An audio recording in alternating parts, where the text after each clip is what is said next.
Hey everybody, welcome to topic number 14, divide decimals. So I'm going to show you how to divide decimals in this video, but dividing decimal is almost like dividing whole numbers, but with a little bit twist, okay? So this is what we do. First thing, when we divide decimals, you have to move the decimal point in the divisor.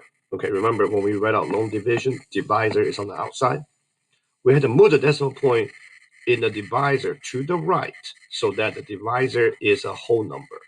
So from talking about the power of tens in multiplication, moving to the right one place is the same as times by 10. Two places is times by 100. So that's what we're doing, okay? But instead of saying times 10 times 100, all we do is moving the decimal point. The second step is moving the decimal point in the dividend. Dividend is the number in the inside in the long division, the same number of places to the right as the divisor. Okay, so if we move two places in the divisor, we move two places to the right for the dividend. Okay, once you've done that, then we're going to place the decimal point in the quotient. Remember, the quotient is the answer on the top. We're going to move the decimal point, okay, in the quotient directly above the new decimal point is in the dividend.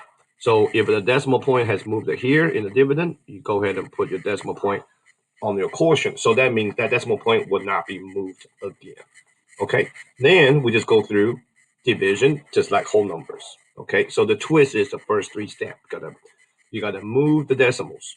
Now, if the divisor is already a whole number, then there is no decimal need to be moved for the dividend.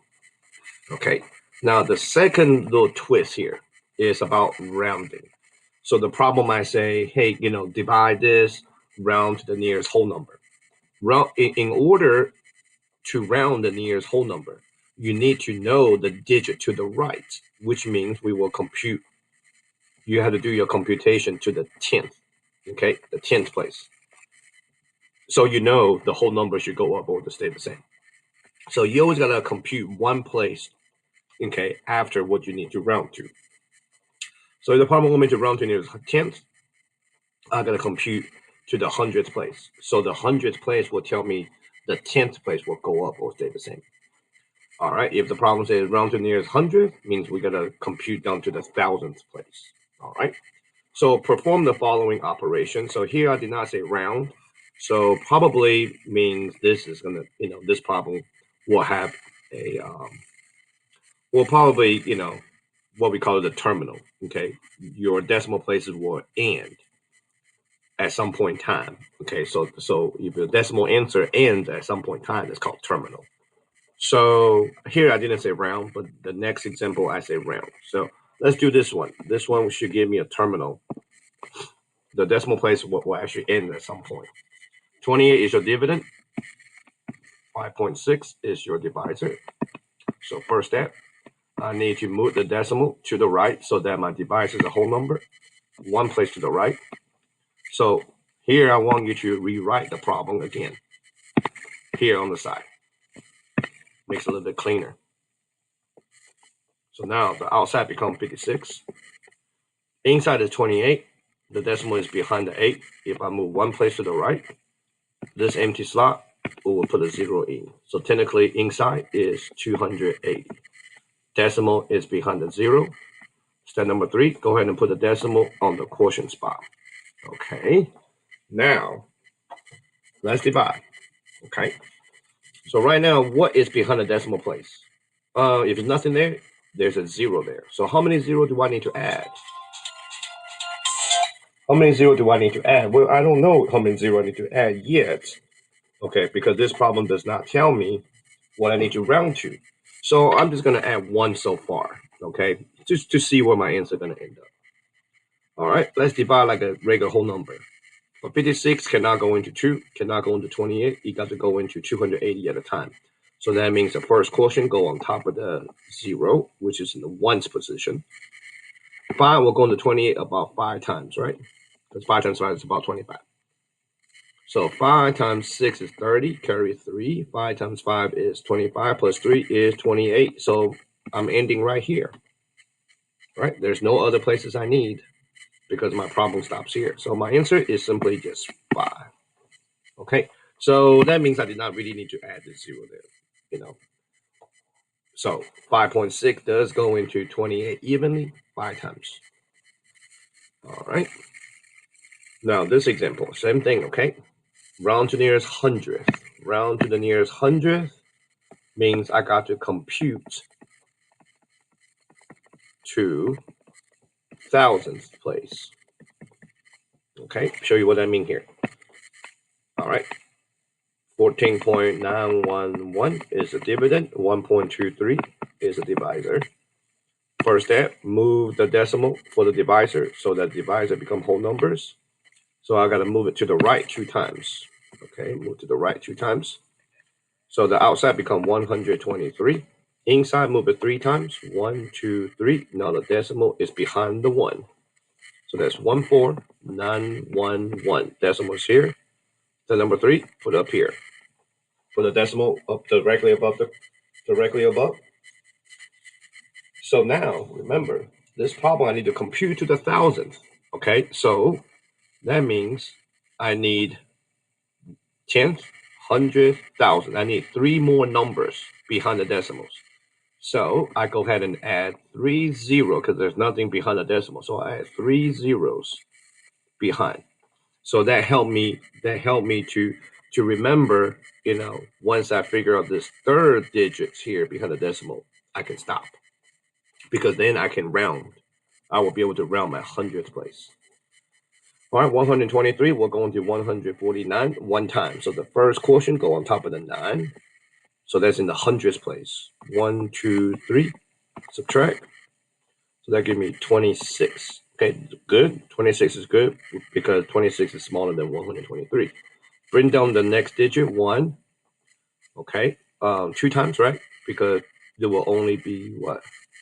2 times 123 will be 2 times 3 is 6, 2 times 2 is 4, 2 times 1 is 2. So that's smaller than 261. Subtract. 11 minus 6 is 5. 5 minus 4 is 1. Right? Gotta borrow. I'll bring on the next digit, 1. So 123 will go into 151 one time. So that's 123. Okay, subtract. 11 minus 3 is 7. 4 minus 2 is 2. All right, so far so good. So far so good. So that's 27. All right, so now I bring down the next place down, the next digit down, which is 0. Okay, because now I will continue because I need three digits after the decimal because round to nearest 100th means compute to the 1,000. So I will say 2 times, right? 2 times 123, I already did it earlier, was 246. All right, subtract, that's 6 minus 4 is 2. All right, bring down the next digit, next 0 down, 240. Can I use 2, right? Because 2 times 123 is 246. I could use 1 times. Very good. 123. All right, subtract, that's 7. Okay, there's 3 minus 2. 3 minus 2 is 1. 2 minus 1 is 1. Okay, 117 is okay. 117 is smaller than 123, so I'm still good. Bring on the last 0. Check this out, okay? So 123, we're going to 1170 how many times? I'm not quite sure because it'll probably be about 9 times, but I think 9 might be too much. I don't know. Let's try with 9. 123 times 9. Okay. So that's 27, carry 2. This is 18 plus 2 is 20, carry 2. 9 times 1 is 9 plus 2. 11. That's 1107. So 9 is good. 1107. So when I subtract, here I can see when I subtract. This answer is going to be smaller than 123. But I don't need to actually subtract because once I know the 1,000th place is a 9, that means my 100th place will go up to become 2. So my answer, round to nearest 100th, will be 121 or 121.22. I don't even need to finish the problem. I can just stop it right there. Once I know my 1,000th place will make my 100 go up, I'm finishing there. Okay. So that's what it means by, rounding to the nearest so many places. Always got to compute one place afterward so you can round. All right, just that multiplication. Here we got dividing decimal by the power of 10. So this is very important. When you have a number, okay, when you have a decimal number, dividing by 10 means move the decimal to the left one place. Okay, 100 is moving to the left 2. Divided by 1,000 means move it to the left 3 places. Okay, so instead of writing this out as a long division, okay, we can just look at divided by 10,000. Okay, 1,000 is 3. 10,000 will be moving to the left 4 places. Okay, so for my 3.55, move it to the left 4 places. 1, 2, 3, 4. Decimal is here. That means there are 3 empty slots in front of my 3. So we fill them in with 0. So my answer is 0.000355. And a lot of students ask me, Mr. Chen, do you need to put the 0 in front of decimal? I always write it because so you can see, where my decimal is. You don't have to. Just sometimes when students don't write a 0 in front of the decimal, sometimes people might have a hard time reading the decimal because they write it so light.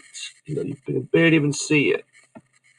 You know what I'm saying? They can barely even see the answer. That's why I always make sure I put my decimal nice and big so we can see it, right? So you know what the actual answer is. So I will always write 0 in front of the decimal just so you can see it clearly. Okay. All right, let's take a look at some homework problems real quick. Just go over it.